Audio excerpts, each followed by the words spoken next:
مولاي صل وسلم على حبيبنا امين تذكري جي وزيك سلام مجسد عن فراغ يا ربي بالمصطفى بلغ مقاصدنا واغفر لنا ما ضيع واسع الكريم يا صاحب الجمال ويا سيد البشر من وجهك المنير لم تضرب في القمر لا يمكن الثناء كما قال محمد هذا خدا بزرگ کوئی قصہ مختصر کوئی تصویر دل آرام جان صبر و قرار من رفع قلوب جانے بے قرار یا رسول اللہ برگر خدا کی کمال ہی کشفت حجاب جمال حسنت جمیعوں کے ساتھ صلو علیہ وآلہ محمد کے ساتھ دربار صلی اللہ علیہ وسلم محبوبنا جانا ہمارا آدم و اصحاب اور خیلی مدوری کر اگر احباب اگر سامنے تشریف لے آئیں گے کلام کرنے میں آسانی ہوگی آپ سائڈ میں بیٹھے ہیں آپ سے گزارش ہے سامنے پر تشریف لے آئیں گے جزاک اللہ تعالی آقا کریم صلی اللہ تعالی علیہ وآلہ وسلم نے ارشاد فرمایا ہے کہ من صلی علیہ فی یوم 50 مرہ فصحتہ یوم القیامہ کہ جو مجھ پر دن میں صرف 50 مرتبہ درود پاک پڑھے گا تو حضور فرماتے ہیں کل قیامت میں میں خود اس سے مصافحہ فرماؤں گا جو دن میں 50 مرتبہ مجھ پر درود پاک پڑھے گا اور علماء فرماتے ہیں کہ صحابہ کرام علیہم رضوان نے میرے آقا کریم صلی اللہ علیہ وآلہ وسلم کے ہاتھ کی شان اور برکت کو اس طرح سے بیان فرمایا کہ حضور کے ہاتھ کا عالم یہ تھا کہ جب آپ کسی یتیم کے سر پر ہاتھ پھیرتے تھے تو یتیم جس گلی سے گزرتا تھا اس گلی کی خوشبو بتاتی تھی کہ آج رسول اللہ نے اس کے سر کے اوپر ہاتھ پھیرا ہے میرے آقا کریم صلی اللہ علیہ وآلہ وسلم کے ہاتھ کا عالم یہ تھا کہ جب حضور مہد میں ہوتے تھے مہد یعنی جھولا احمد رضا نے کہا نا چاند جھک جاتا جدھر انگلی اٹھاتے مہد میں حضور جب مہد میں ہوتے تھے تو جہاں رسول اللہ اشارہ کرتے تھے وہاں چاند ہو لیا کرتا تھا میرے آقا کے ہاتھ کا عالم یہ تھا کہ جب کافروں نے کہا کہ حضور ہم آپ کا معجزہ آسمان میں بھی دیکھنا چاہتے ہیں تو صحابہ نے فرمایا کہ ایک پہاڑ پر حضور ہمیں لے کر کے چلے گئے اور آقا نے اشارہ کیا تو صحابہ فرماتے خدا کی قسم ہم نے چاند کے ایک ٹکڑے کو پہاڑ کے اس طرف دیکھا ہے دوسرے کو پہاڑ کے اس طرف ہم نے دیکھا ہے آئیے ہاتھ کے جب حضرت علی المرتضیٰ کی نماز قضا ہو جائے تو میرے آقا اسی ہاتھ سے سورج کو دوبارہ پلٹا دیں آقا فرماتے ہیں تو دن میں 50 مرتبہ درود پاک پڑھ فصحتہ یوم القیامہ کل قیامت میں خود مجھ سے مصافحہ فرما رہا ہوں گا میرا دوستو آقا کریم صلی اللہ علیہ وآلہ وسلم پر درود پڑھنا یقینی طور پر انسان اپنے اوپر احسان کرتا ہے کیونکہ یہ نام کوئی کام بگڑنے نہیں دیتا ہر بگڑا کام بناتا ہے صلی علی محمد میرا ایک درود پڑھانے کا انداز ہے آپ اس انداز میں شامل ہو جائیں شاعر فرماتے ہیں تعریف جو میں کرتا ہوں خیر الانام کی عزت بلند ہوتی ہے میرے کلام کی اور میری لحد میں لائے تشریف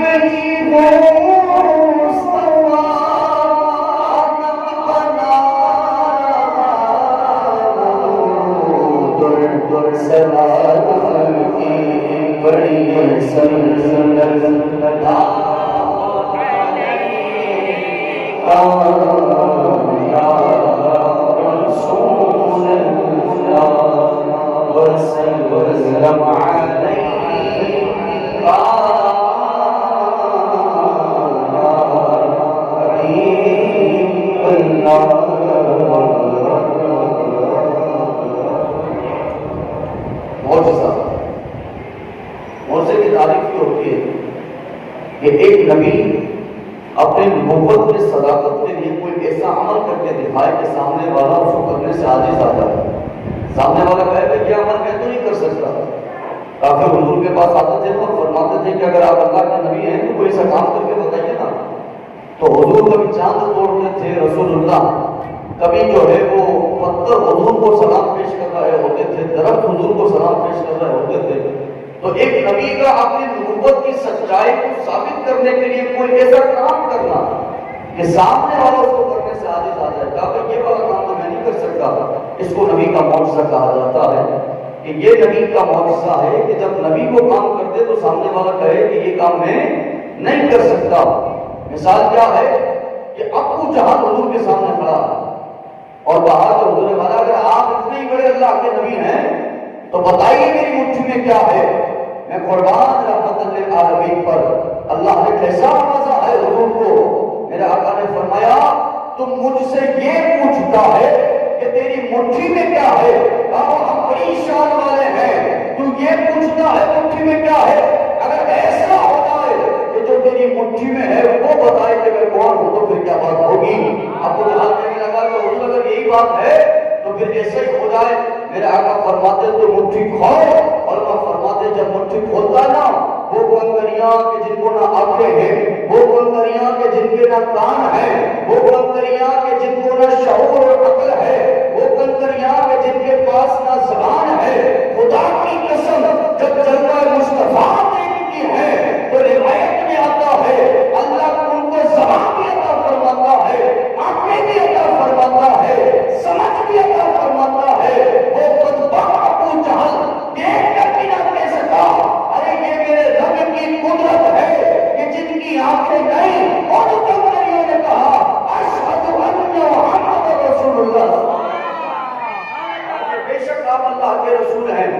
یہ معجزے کی تعریف ہے. اس کو بالکل سادہ کر دیں، بالکل سادہ کر دیں. آپ سے میرا شور آ رہا نہیں ختم ہو،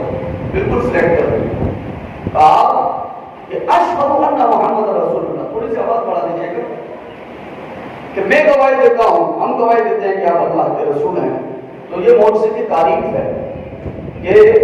نبی کا اپنی نبوت کی صداقت کے لیے کوئی ایسا کام کرنا کہ جس کام کو کرنے سے سامنے والا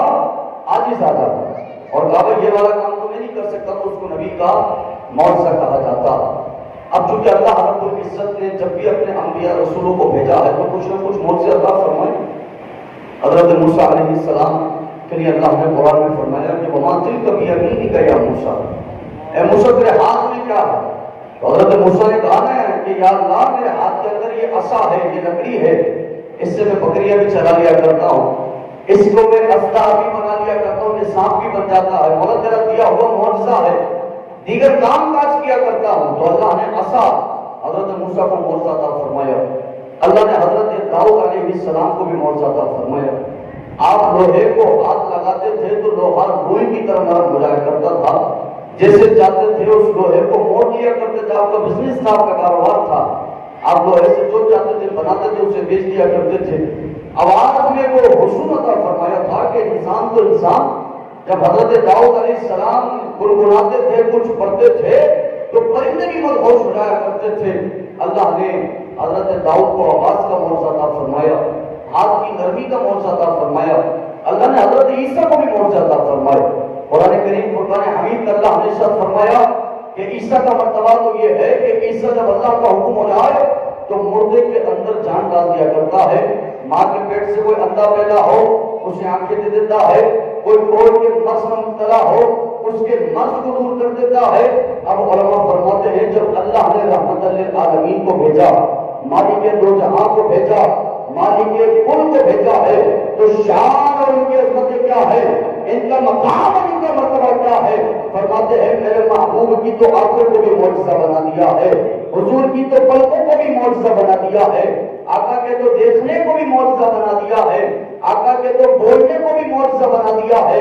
آقا کی تو زبان اطہر کو بھی معجزہ بنا دیا ہے، حضور کے تو دانت مبارک کو بھی معجزہ بنا دیا ہے، دانتوں سے نکلنے والے نور کو معجزہ بنا دیا ہے، آقا کی تو پیشانی مبارک کو معجزہ بنا دیا ہے، آقا کی تو زلف مبارک کی معجزہ بنا دی ہے، آقا کے تو چہرہ اندر کو معجزہ بنا دیا ہے، چہرے پر برسنے والا اللہ کا نور معجزہ ہے، آقا کی شان کے حضور کے سینے کو معجزہ بنا دیا ہے، سینے میں پورا قرآن معجزہ ہے، آقا کے ہاتھوں کو معجزہ بنا دیا ہے، ہاتھ سے چاند توڑنے کو معجزہ بنا دیا ہے، حدیبیہ میں انگلیوں سے پانی نکلنے کو معجزہ بنا دیا ہے، پسینے کی خوشبو کو معجزہ بنا دیا ہے، آقا کی پنڈلیوں کو معجزہ بنا دیا ہے، آقا کی ایڑیوں کو معجزہ بنا دیا ہے، آقا کے تلووں کو معجزہ بنا دیا ہے، آقا کے ناخنوں کو معجزہ بنا دیا ہے۔ علماء فرماتے ہیں جتنے انبیاء آئے ہیں اللہ نے سب کو کچھ نہ کچھ معجزے دیے ہیں، لیکن رحمت للعالمین آئے تو اللہ نے سر سے لے کے پاؤں تک سراپا معجزہ بنا دیا۔ سر سے لے کے پاؤں تک سراپا معجزہ ہیں۔ میرا دوستو، آقا کریم صلی اللہ علیہ وآلہ وسلم کا معجزہ، حضور کی شان، حضور کا مقام یہ ہے کہ اللہ تبارک و تعالیٰ نے آقا کو کئی ایک معجزوں سے نوازا، کئی ایک معجزے آقا کریم صلی اللہ علیہ وآلہ وسلم کو عطا فرمائے ہیں۔ حضرت جبریل علیہ السلام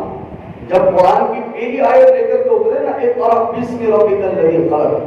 تو روایت میں آتا ہے کہ آپ کو حضور صلی اللہ علیہ وآلہ وسلم کو ایک قالین پر بٹھا دیا حضرت جبریل علیہ السلام نے،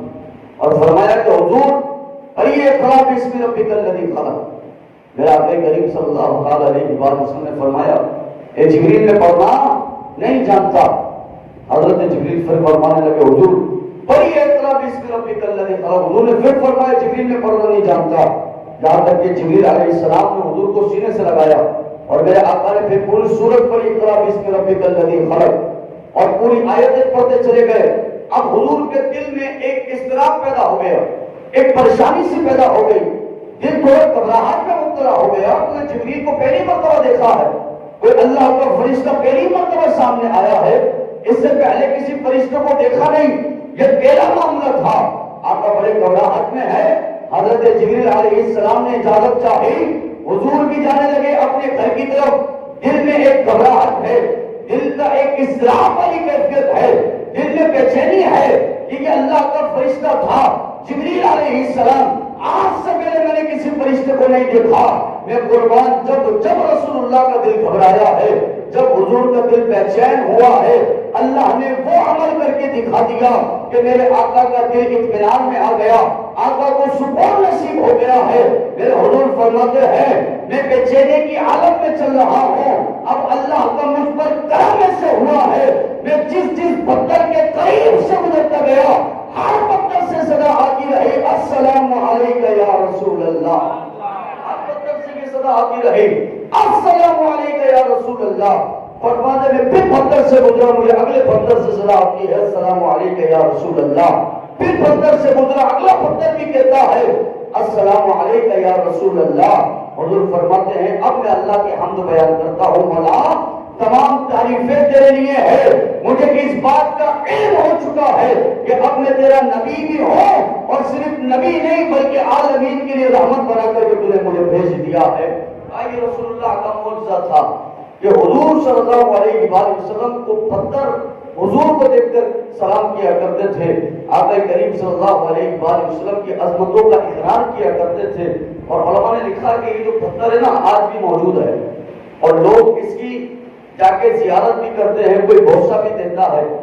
بڑی تعظیم کیا کرتے ہیں، اور فرماتے ہیں کہ حضور کے زمانے میں یہ پتھر کہاں نصب کیا گیا تھا، کہاں لگایا کرتا تھا؟ حضرت ابوبکر صدیق رضی اللہ تعالیٰ عنہ کے گھر کے برابر کی دیوار میں اس کو نصب کیا گیا۔ اس پتھر کو بھی جس نے حضور پر سلام پھیرا تھا اس زمانے سے لے کر آج تک بڑا بابرکت ہے۔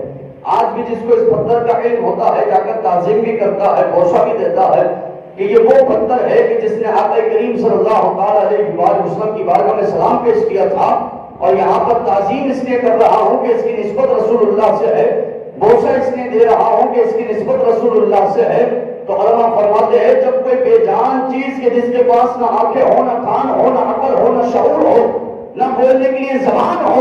جب اللہ کی قدرت آ جائے اور وہ محمود پہ سلام پیش کر رہا ہو تو اللہ اس کو کیا قیامت تک کے لیے بابرکت بنائے. تو فرمایا اس نبی کے غلام کا عالم کیا ہوگا کہ جس کو زبان بھی اللہ نے دی ہے, شعور بھی دیا ہے, کان بھی دیے ہیں, بولنا بھی جانتا ہے, ہوش و حواس میں بھی ہوتا ہے. جب وہ ہوش میں اپنے نبی کو سلام پیش کر رہا ہوگا تو سوچو اللہ اسے کتنی برکت عطا فرمائے گا. آج پتھر کا یہ مرتبہ ہے. علماء نے جب کوئی حدیث علماء بیان کرتے ہیں تو آخر میں اس کی تطبیق دیتے ہیں, آخر میں اس کو اور ڈیفائن کر دیتے ہیں کہ عوام کو سمجھ آ جائے, آپ استدلال کرنا سیکھ جائیں کہ آپ نے دیکھا کہ جب پتھر کا یہ مرتبہ ہے تو جو ہوش و حواس رکھ کر ایک غلام نبی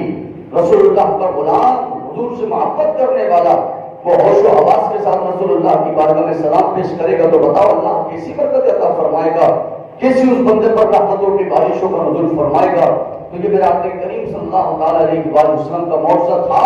کہ جہاں حضور چلتے ہیں, آپ نے وہ شعر بھی سنا ہوگا نا, علی فرماتے ہیں کہ جب ہم نبی کے ساتھ چلتے تھے پہاڑوں پتھروں نے بھی پکارا یا رسول اللہ. یہ حدیث مبارکہ حضرت علی فرماتے واقعی ہم ایک مرتبہ رسول اللہ صلی اللہ علیہ وسلم کے ساتھ چل رہے تھے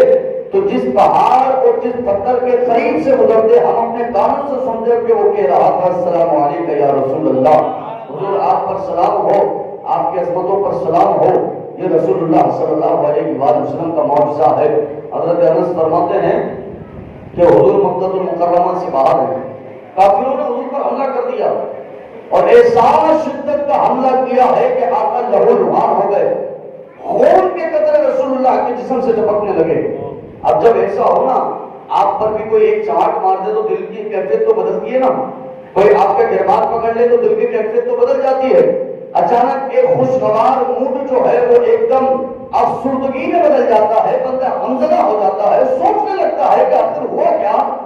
اب تک تو سارے معاملے صحیح تھے, یہ جو چماٹ مار دیا ہے یا گربان پکڑ دیا یا کوئی گالی بھی دے تو ہماری کیفیت بدل جاتی ہے. یہاں تو رحمت للعالمین کو لہو لہان کر دیا گیا. حضرت انس فرماتے ہیں حضور افسردہ ہو گئے, غمزدہ ہو گئے اور بیٹھ گئے. غم ہے رسول اللہ کے دل میں کہ کیسے پکڑ ہوئے گئے, میں دین کی بات کر رہا ہوں, میں قرآن کی بات کر رہا ہوں, میں ایک اللہ کی طرف بلا رہا ہوں, یہ پلٹ کر مجھ پر حملہ کر رہے ہیں, یہ میری بات کو تسلیم اور اس کی تصدیق کرنے کے بجائے مجھ پر ظلم کر رہے ہیں. اب آقا غمزدہ ہیں. حضرت جبریل علیہ السلام حضور کے پاس آ گئے. سنیے, میرے آقا ایک قریب سے کہنے لگے حضور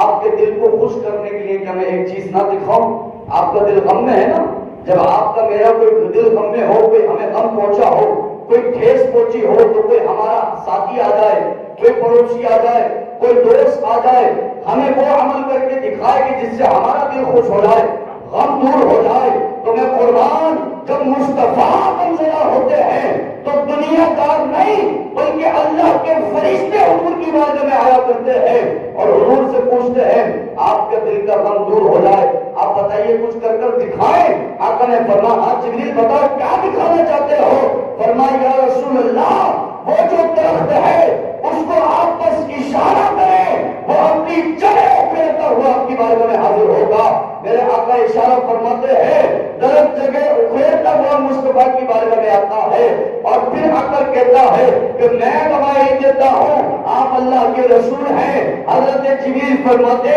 حضور یہاں بات ختم نہیں ہوتی, ارے آپ اس کو حکم دیجئے کہ پلٹ جاؤ, جہاں سے آیا تھا وہیں جا کر کے لگ جائے گا. علماء فرماتے ہیں یہ شان ہے میرے آقا کی. میرے آقا نے پھر فرمایا اے جبریل بس اللہ کے نبی کے لیے یہ کافی ہے, بس اللہ کے نبی کے لیے یہ کافی ہے. اب علماء نے فرمایا یہ عالمین جو رحمت تھے عالمین کے لیے, جو برکت تھے عالمین کے لیے, جو مشرق اور مغرب کے بادشاہ ہیں, ان کی شان یہ ہے کہ وہ جو یہ کہے کہ نبی ماشاءاللہ ثم ماشاءاللہ ہمارے جیسے ہیں. علماء فرماتے وہ اپنی اوقات چیک کرنی ہو تو چھت پہ چلا جا اور اشارے سے ایک کبے کو اپنی طرف بلا, کہا ساری زندگی اشارہ کرتا رہے گا, وہ کبا تیری طرف نہیں آتا اور نبی تجھ سے کتنا اعلیٰ ہے. سن, نبی اشارہ کرے تو اللہ چاند کو بھی دو ٹکڑوں میں تقسیم کر دیا. آگے شان ہے میرا آقا کریم صلی اللہ تعالیٰ علیہ وسلم کی. علماء نے فرمایا کہ تو چلا جا چھت پر اور اپنی اوقات چیک کر کے تیرے اشاروں پر کون آتا ہے اور کون نہیں آتا. اور پھر نبی کی حدیث پڑھ کہ رسول اللہ اشارہ کرے نا تو درخت اپنی جڑیں اکھیڑ کر بھی مصطفیٰ کی بارگاہ میں آ جایا کرتے ہیں، اور پھر اشارہ کرے تو جہاں سے آیا ہے وہیں پلٹ جایا کرتے ہیں، کیونکہ یہ میرے آقا کریم صلی اللہ علیہ وسلم کے معجزات ہیں، جو حضور کی شان اقدس ہے کہ جو اللہ تبارک و تعالیٰ نے آقا کریم کو عطا فرمائی ہے۔ حضرت جابر بن عبداللہ رضی اللہ تعالیٰ عنہما ارشاد فرماتے ہیں کہ ایک مرتبہ میں ایک سفر پر رسول اللہ کے ساتھ تھا صلی اللہ علیہ وآلہ وسلم۔ فرمایا کہ حضور کو جب قضاء حاجت ہوئی، استنجا وغیرہ کی حاجت ہوئی، تو آقا کریم صلی اللہ تعالیٰ علیہ وآلہ وسلم ایک درخت کی طرف جانے لگے۔ حضرت جابر فرماتے ہیں میں پانی کا مشکیزہ لیے رسول اللہ کے پیچھے چل رہا ہوں، لیکن اب وہاں پر مسئلہ یہ تھا کہ کوئی ستر عورت کو چھپانے کے لیے کوئی اہتمام نہ تھا، پردہ کرنے کے لیے کوئی اہتمام نہ تھا۔ تو حضرت جابر فرماتے ہیں کہ میں نے اپنی آنکھوں سے دیکھا کہ حضور ایک درخت کے پاس گئے اور اس کی ٹہنی کو پکڑا، اور اس کی ٹہنی کو پکڑتے ہوئے جس طرح سے حدیث کے الفاظ ہیں کہ اونٹ کا مالک اونٹ کی مہار پکڑتا ہے، لگام پکڑتا ہے اور اونٹ کو لے کر چلتا ہے، اور اونٹ گردن نیچے نیچے کرے اپنے مالک کے پیچھے چلتا ہے۔ حضرت جابر فرماتے خدا کی قسم میں نے اس پیڑ کو، اس درخت کو اس طرح سے رسول اللہ کے پیچھے چلتے ہوئے دیکھا ہے۔ میرے آقا اس کی ایک ٹہنی کو گھسیٹتے ہیں، وہ حضور کے ساتھ ساتھ چل رہا ہے، دوسرے درخت کی ٹہنی کو پکڑ کر لاتے ہیں، وہ بھی حضور کے ساتھ ساتھ آ جایا کرتا ہے، دونوں درخت کو ملا دیا کرتے ہیں، اور حضور نے حکم دے دیا کہ تم نے نبی کے پردے کا اہتمام کرنا ہے کیونکہ نبی کو قضاء حاجت کرنی ہے۔ حضرت جابر فرماتے میرے آقا جب قضاء حاجت سے فارغ ہو گئے تو باہر تشریف لائے اور ان دونوں کو فرمایا کہ جہاں سے تم نکل کر آئے تھے وہیں پلٹ جاؤ۔ حضرت جابر فرماتے سیدھی جانب والا پیڑ بھی سیدھی طرف الٹے قدم چل رہا ہے، میں نے دیکھا کہ الٹی جانب والا درخت الٹی طرف الٹے قدم چل رہا ہے۔ فرمایا یہ شان ہے رسول اللہ کی، جہاں پر میرے رضا نے فرمایا اور عقل ہوتی تو کبھی تو خدا سے نہ لڑتا، آج تو اپنی عقل کے گھوڑے دوڑاتا ہے، آج کہتا ہے یہ کیسے ممکن ہو سکتا ہے، یہ کیسے پاسبل ہو سکتا ہے۔ احمد رضا کہتا ہے عقل ہوتی کبھی بھی خدا سے نہ لڑتا، ارے تو ان کی عظمتوں کو گرانا جانتا ہے، کم کرنا جانتا ہے، گھٹانا جانتا ہے، جبکہ اسے منظور اللہ کو منظور عزت ہے ان کی بھلانا۔ اب رضا نے کہا اور مٹ گئے مٹ جائیں گے دشمن تیرے، نہ مٹا ہے نہ مٹے گا چرچا تیرا، رہے گا یوں ہی ان کا چرچا رہے گا، رہے گا یوں ہی ان کا چرچا رہے گا، ہاں رہے گا یوں ہی ان کا چرچا رہے گا، پرے خاک ہو جائے گا۔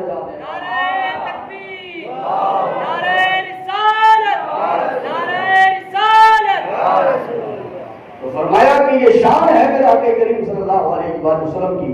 حضرت ابو رافع فرماتے ہیں کہ ایک مرتبہ حضور میرے پاس آئے تو میں نے خوشی کے مارے بکری ذبح کی کہ حضور میرے گھر تشریف لائے، تو میں نے تو آقا کی دعوت کرنی ہے۔ حضرت ابو رافع نے فرمایا کہ میں نے بکری بنائی، اب جب دسترخوان لگا نا تو حضور نے فرمایا ابو رافع بکری کا ایک دست ایک بازو مجھے دو۔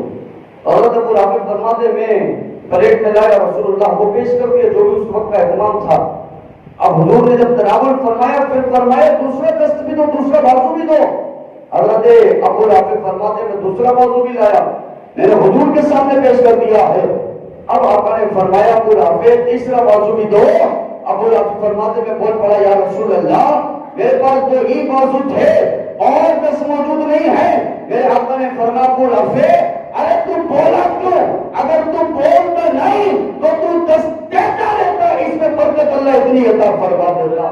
بھائی کبھی ختم ہی نہ ہوتے، اگر تو بولتا نہیں تو دیتا چلا جاتا، دیتا چلا جاتا، اللہ بہت تیرے کھانے میں برکت عطا فرما دیتا۔ اگر تو بولتا نہیں، یہ شان ہے میرے آقا کریم صلی اللہ علیہ وآلہ وسلم کی۔ تو فرمایا کہ محبوب کے تو اللہ تبارک و تعالیٰ نے جسم کے ہر اعضاء کو معجزہ بنا دیا،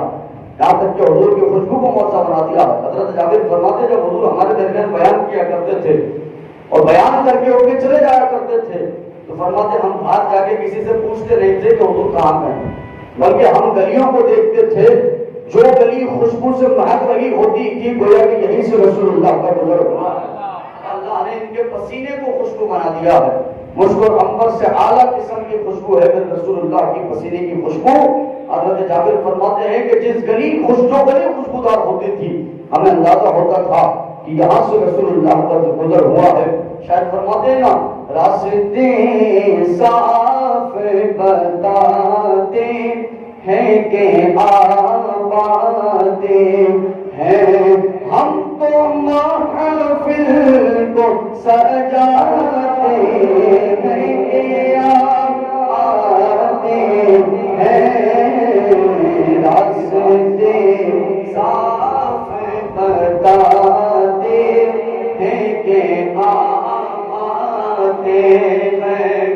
حضرت عتبہ بن فرقد رضی اللہ تعالیٰ عنہ ارشاد فرماتے ہیں کہ میری 4 بیویاں تھیں اور چاروں ایک بات سے پریشان تھیں کہ عتبہ ہمارے خاوند ہمارے شوہر جب تم گھر آتے ہو تو سارے گھر میں تمہاری خوشبو ہوتی ہے، اور مکے مدینے کی خوشبو تو ہم بھی بڑی اعلیٰ قسم کی لگاتے ہیں، ہم نے بھی بڑا خوشبو کے برانڈ یوز کیے ہیں، لیکن جب تم آتے ہو تو سارے گھر میں تمہاری خوشبو ہوتی ہے۔ تو ایک مرتبہ چاروں نے مشورہ کیا کہ آج جب ہمارے خاوند گھر آئیں گے تو ہم ان سے راز پوچھ ہی لیں گے آپ نے کون سی ایک شہر کی آپ خوشبو لگاتے ہیں کہ جب آپ آتے تو ہماری خوشبو کا پتہ نہیں ہوتا۔ ایک مرتبہ حضرت عتبہ بن فرقد تشریف لائے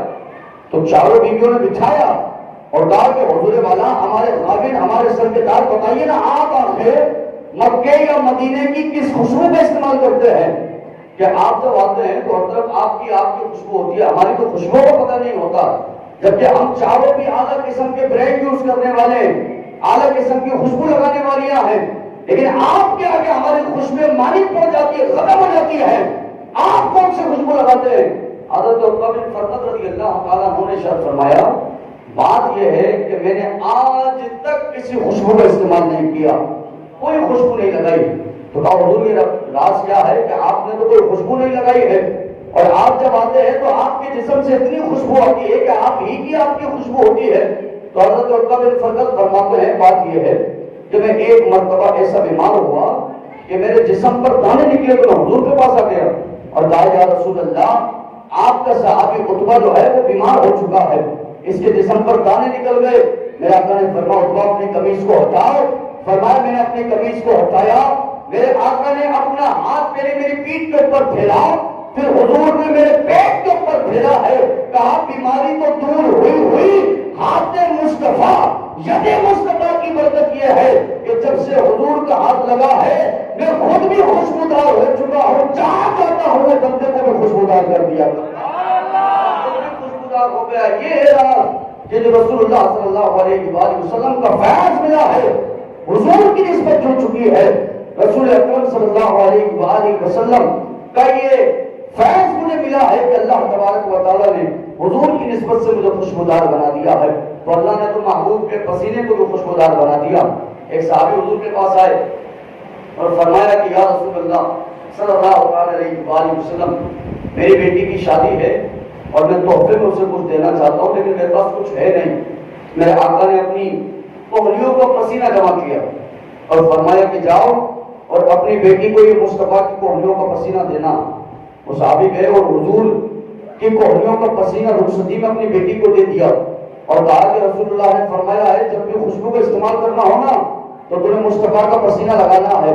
اور وہ فرماتے ہیں کہ اس کی بیٹی جب جب خوشبو کا استعمال کرنا ہوتا تھا مصطفیٰ کی کوہلیوں کو پسینہ لگاتی تھی،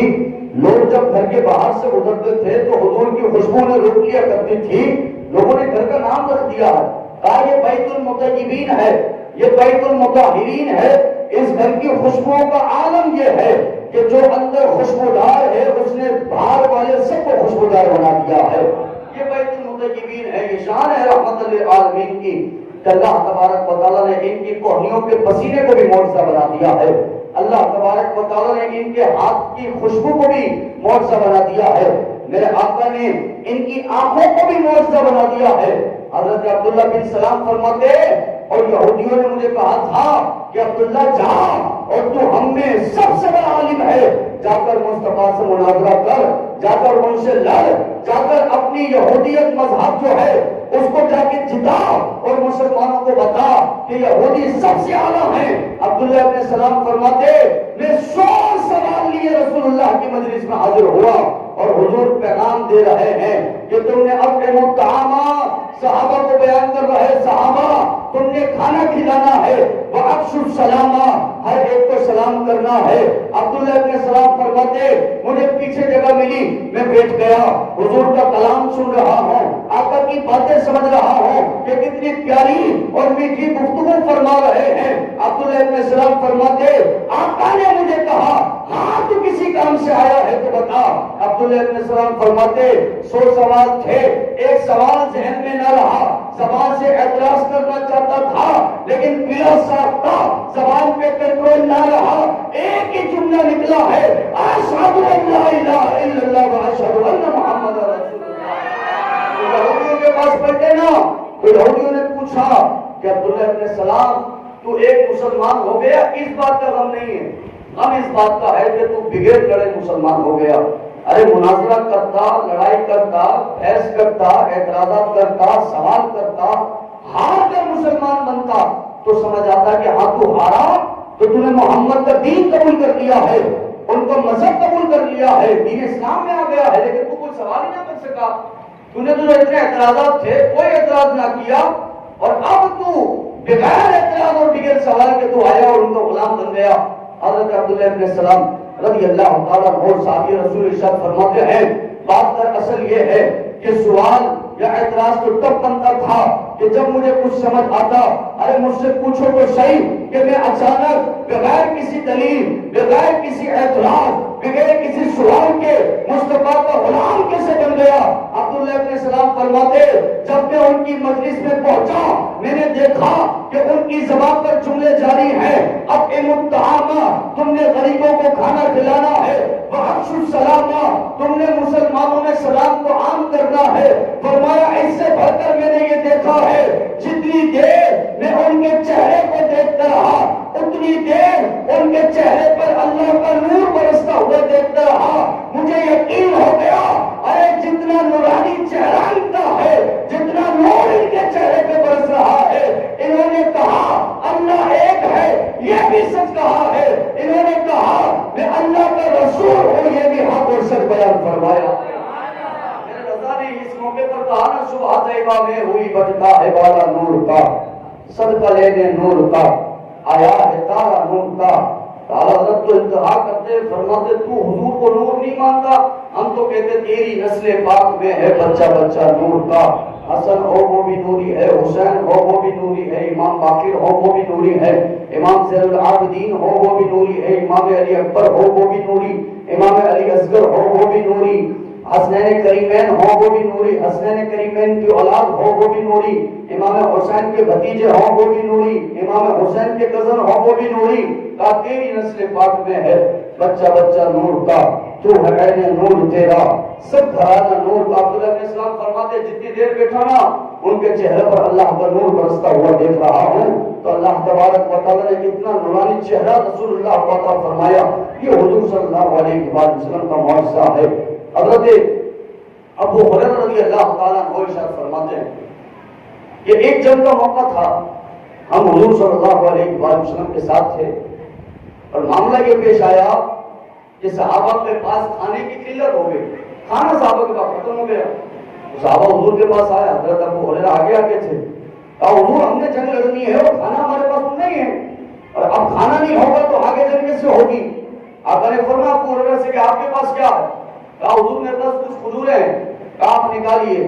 ابو ہریرہ فرماتے میں تھیلے سے کھجوریں نکالتا نا، حضور گن رہے ہیں 1 2 3 4 ٹوٹل 21 کھجوریں، 21 کھجوریں حضور نے گنی ہیں۔ ایک کھجور اٹھاتے بسم اللہ پڑھتے دم کرتے مٹھی میں رکھتے، پھر کھجور اٹھاتے بسم اللہ پڑھتے دم کرتے مٹھی میں رکھتے، ساری کھجوروں پر دم کیا، رسول اللہ نے تھیلے میں ڈالا اور فرمایا کہ ادعوا فلانا واصحابہ، جا جو تجھ سے بھوک کی شکایت کر رہا تھا وہ کو بلا کر کے لا، واصحابی اور اس کے دوستوں کو بھی بلا کر کے لا۔ ابو ہریرہ فرماتے جو بھوکے صحابہ تھے میں لے کر کے آیا ان کو اور کہا یا رسول اللہ انہوں نے بھوک کی شکایت کی تھی۔ ابو ہریرہ فرماتے حضور ہاتھ ڈالتے عطا فرماتے، وہ کھاتے سیر ہو جاتے پلٹ جاتے، میرے آقا پھر فرمایا ثم ادعوا فلانا واصحابہ، پھر حضور نے فرمایا کہ جب فلاں کو بلا، اور اس کے صحابہ کو بلا، اس کے ساتھیوں کو بلا جس نے بھوک کی شکایت کی تھی۔ ابو ہریرہ فرماتے آقا ہاتھ ڈالتے، کھجور نکالتے، کھاتے، ان کو کھلاتے، ان کا پیٹ بھر جاتا، سیر ہو جاتے، یہاں تک کہ جتنے صحابہ تھے سب نے اسی 21 کھجوروں میں سے کھایا بھی ہے، پیٹ بھی بھر گئے، سیر بھی ہو گئے، پلٹ بھی گئے۔ اب میرے آقا نے فرمایا ابو ہریرہ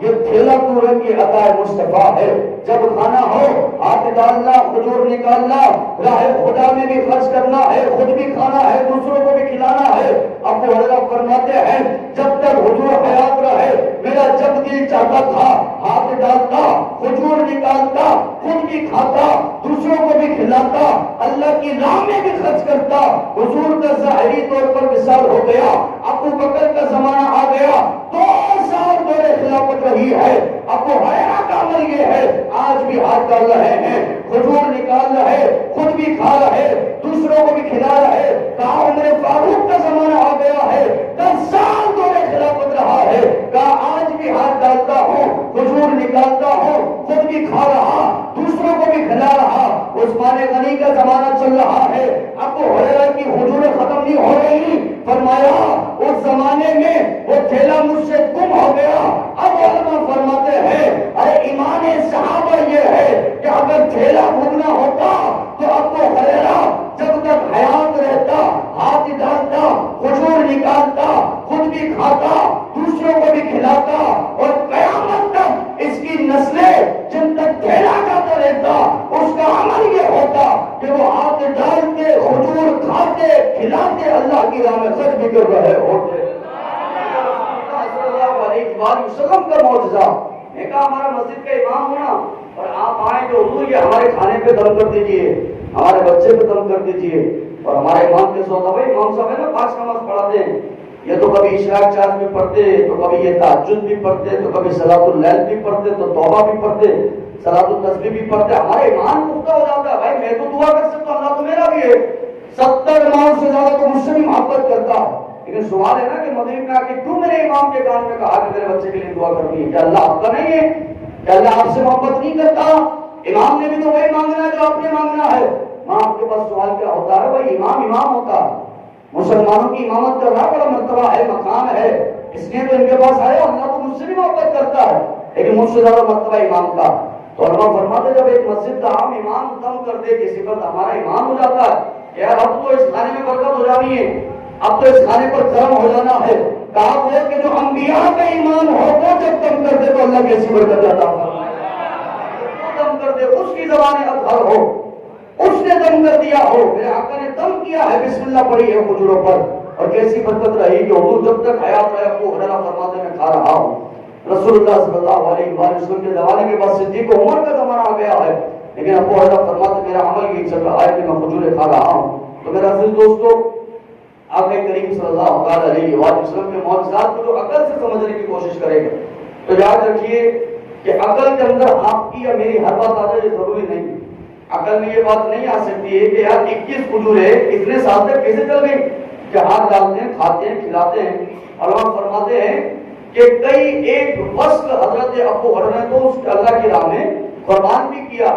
اللہ کی راہ میں دیتے بھی رہے، اللہ کی راہ میں غریبوں کو نہیں اللہ کی راہ میں دے دیا، اور خود بھی کھاتے ہیں، کوئی عادت ہے اس کو بھی کھلا دیا کرتے ہیں، کئی ایک سال تک تو یہ عمل رہا۔ تو میری اور آپ کی عقل تو یہ کہتی ہے کہ یار 21 کھجوروں نے 2 دن میں ختم ہو جانا تھا، یہ زیادہ سے زیادہ رات کا ختم ہو جانا تھا، لیکن یہ کیا بات ہے کہ حضور نے دم کیا ہے تو وہ سالوں سال چلتی رہے۔ تو اعلیٰ حضرت امام اہل سنت یہی فرماتے ہیں کہ اگر عقل ہوتی نا تو کبھی خدا سے لڑتا ہی نہیں۔ عقل ہی تو نہیں ہے، جو عقل والے ہوتے ہیں انہیں اتنا پتہ ہوتا ہے کہ خالق کل نے محمد کو مالک کل بنا دیا۔ جو عقل والے ہیں انہیں پتہ ہے خالق کل نے ان کو مالک کل بنا دیا، رحمت للعالمین بنا دیا،